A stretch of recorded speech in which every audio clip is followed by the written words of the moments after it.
जी, मैं वही देख रही थी कि हमारे शहीदों ने आज हमारे देश को इस जगह पर वो लेकर आए हैं और मैं अभी थोड़े दिनों पहले मुझे अच्छा लगा कि 1965 के वॉर पर एक ऐसी मूवी रिलीज़ हुई, जिसके बारे में हम ये कह सकते हैं कि हमने किताबों में जो पढ़ा था, तो उस पर भी एक हमने देखा कि सरगोधा के ऊपर जो हमने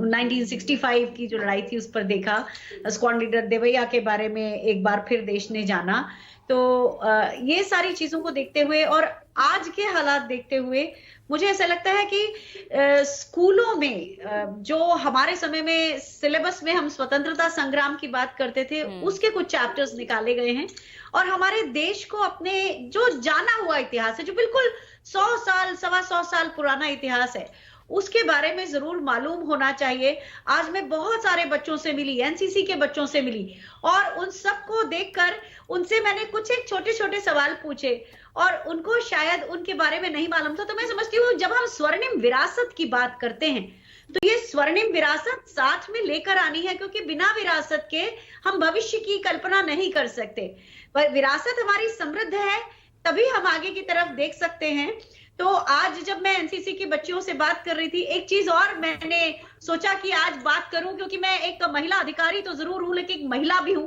संविधान में जो 15 महिलाएं थी, जो संविधान सभा की सदस्य थी, उनके बारे में हम अक्सर नहीं बात करते सुनते हैं। कुछ नाम जैसे सुचेता कृपलानी जी हैं, सरोजिनी नायडू जी हैं, विजयलक्ष्मी पंडित जी हैं या राजकुमारी अमृत कौर हैं जिन्होंने राजकुमारी कौर हैं जिन्होंने एम्स की स्थापना की। लेकिन उनके अलावा भी पूर्णिमा बनर्जी जी को याद करना चाहती हूँ जिन्होंने हम भारत के लोग इस शब्द को संविधान के प्रियम्बल में जुड़वाने में महत्वपूर्ण भूमिका निभाई क्योंकि उनका कहना था जब हम लोग होंगे तभी संप्रभुता की भावना उस तरह से आएगी। और इसी तरह से